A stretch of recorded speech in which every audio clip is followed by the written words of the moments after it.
Wa ma ja'ana 'anis sahabah, adapun apa-apa yang datang kepada kita dari para sahabat, takhayyarna bainahum, kita pilih di antara mereka. Li'annal haqqa fi majmu'ihim, karena hak itu ada pada mereka secara kesatuan.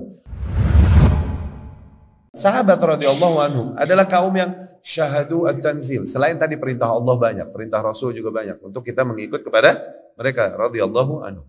Juga mereka adalah kaum yang melihat kasus-kasus dari ayat Al-Quran yang turun, mereka tahu apa kasus yang melatar belakanginya. Maka mereka paling paham tuh ayat maksudnya apa ya.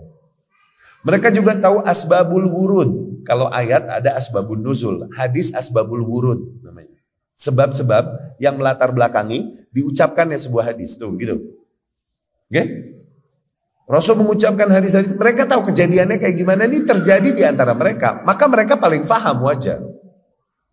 Jadi apakah perkataan sahabat wahyu sebagaimana perkataan Allah dan Rasulnya? Kitabullah wahyu gak? Wahyu. Sunnah Rasul wahyu. Al-wahyu inda ahli sunnah wahyan. Wahyu di ahli sunnah itu ada dua, Kitabullah dan sunnah. Perkataan para sahabat wahyu gak?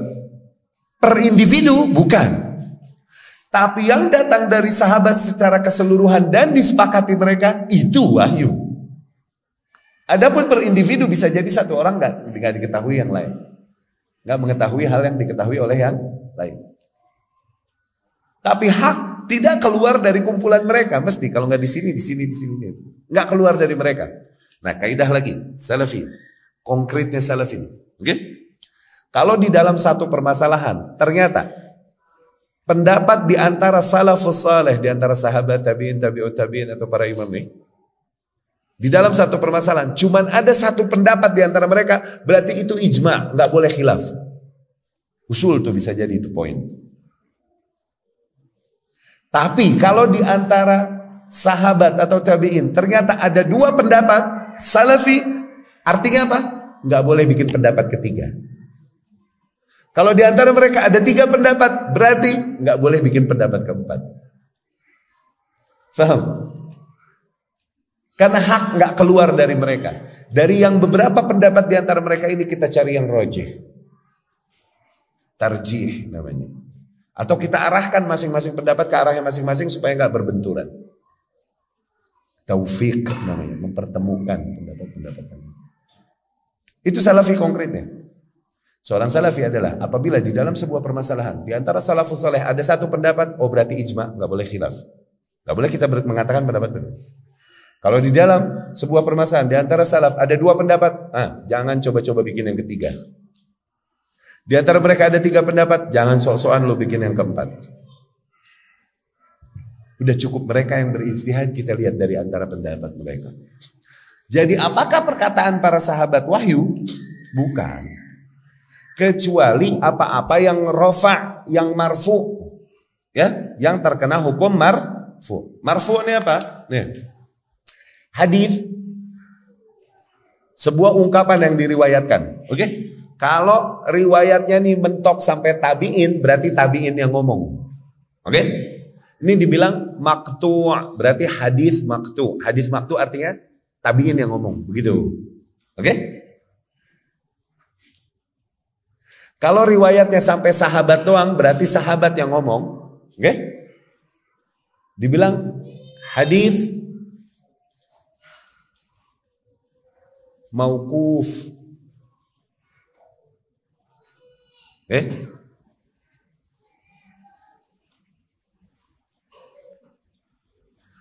Kalau nih riwayat sampai kepada Rasul sallallahu alaihi wasallam, berarti Rasul yang ngomong, berarti dibilang hadis marfu'. Tuh.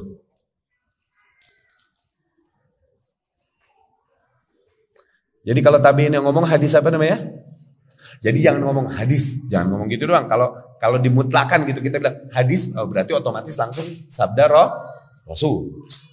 Kalau lagi mau ngomong maksudnya adalah perkataan tabi'in, bilang hadis maqtu', tuh gitu. Perkataan sahabat berarti hadis mauquf, mesti disebutin mauqufnya. Oke? Kalau sampai Rasul itu hadis dia udah hadis, atau maksudnya hadis marfu' sampai kepada Rasulullah sallallahu. Nah, perkataan sahabat banyak yang punya perkataan sahabat hadis apa berarti? Mauquf. Oke?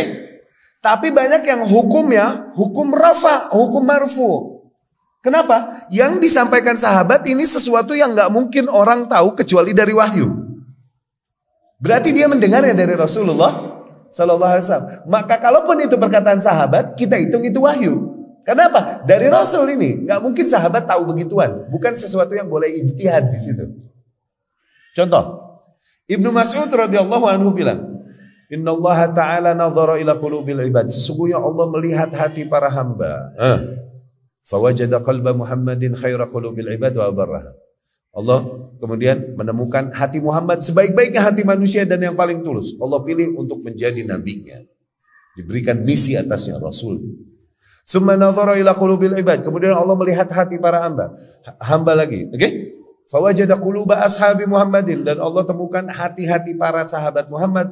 Itu sebaik-baiknya hati manusia dan yang paling tulus.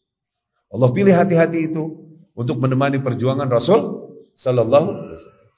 Ini perkara yang boleh ijtihad ya di situ sahabat. Ini perkara gaib, tahu-tahuan dari mana? Allah melihat hati para hamba. Ini kan gaib kan? Ibnu Mas'ud tahu dari mana? Mungkin gak dia ijtihad di situ? Ngarang-ngarang mungkin gak? Gak mungkin. Berarti dia tahu itu dari mana? Dari sumber wahyu siapa? Dari Rasul Sallallahu Alaihi Wasallam. Maka perkataan itu kalaupun secara sanad mauquf, tapi dia punya hukum rafa, hukum marfu. Jadi perkataan sahabat tersebut terhitung wahyu. Kenapa? Ini dari Rasul pasti. Gak mungkin dia ijtihad di sini. Tapi kalau petuah-petuah dari para sahabat, quotes dari para sahabat yang merupakan kesimpulan mereka, ya boleh kita riwayat, berarti perkataan para sahabat.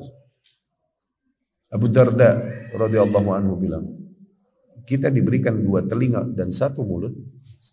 Tujuannya untuk apa? Agar kita lebih banyak mendengar daripada bicara. Ajib. Ali bin Abi Thalib radhiyallahu anhu bilang, Ahbib habibak haunamma. Cintailah kekasihmu sewajarnya. Asa ayyakuna baghidak yauman ma. Karena bisa jadi suatu saat dia menjadi musuhmu. Abghid baghidak haunamma. Bencilah musuhmu sewajarnya. Asa ayyakuna habibak yauman ma. Karena bisa jadi suatu saat dia menjadi kekasihmu. Ali Athar. Umar bin Khattab radhiyallahu anhu. Nahnu qaumun la yahimmuna al-istijabah. Kita adalah kaum yang tidak mementingkan dikabulkan doa oleh Allah. Itu gak penting buat kita.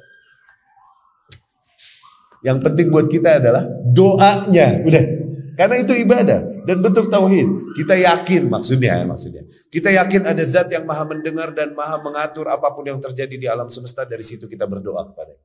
Mau dikabulin mau enggak sama Allah, itu kebijaksanaan Allah Subhanahu wa taala. Kita kaum yang tidak mementingkan dikabulkannya. Kita mementingkan doanya. Poin gak? Dari siapa nih? Umar bin Khattab.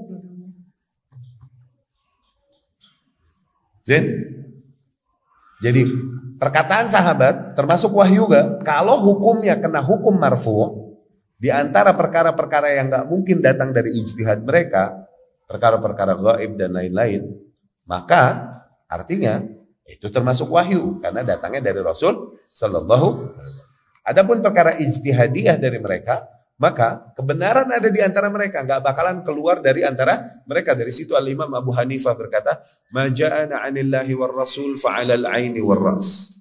Apa-apa yang datang kepada kita dari Allah dan Rasulnya, maka di atas kepala dan mata kita, ya, disami'na wa ta'ana.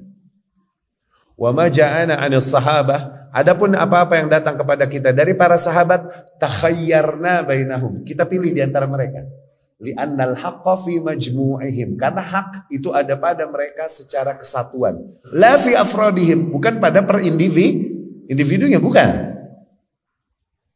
Wa ma ja'ana 'anit tabi'in, dan apapun yang datang pada kita dari golongan tabi'in, fa nahnu rijal wa haula rijal, maka kita tokoh yang bisa berpikir, mereka pun juga bisa berpikir, bisa berijtihad.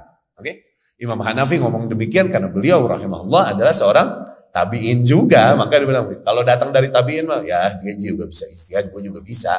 Jadi gitu, iyalah dia tabi'in ngomong begitu. Ente sekarang mau ngomong, tabiin dia laki, anda lelaki. Gak boleh. Songong. Imam Hanafi ngomong gitu, dia di level situ memang, rahimahullah. Ya, itu Salafi.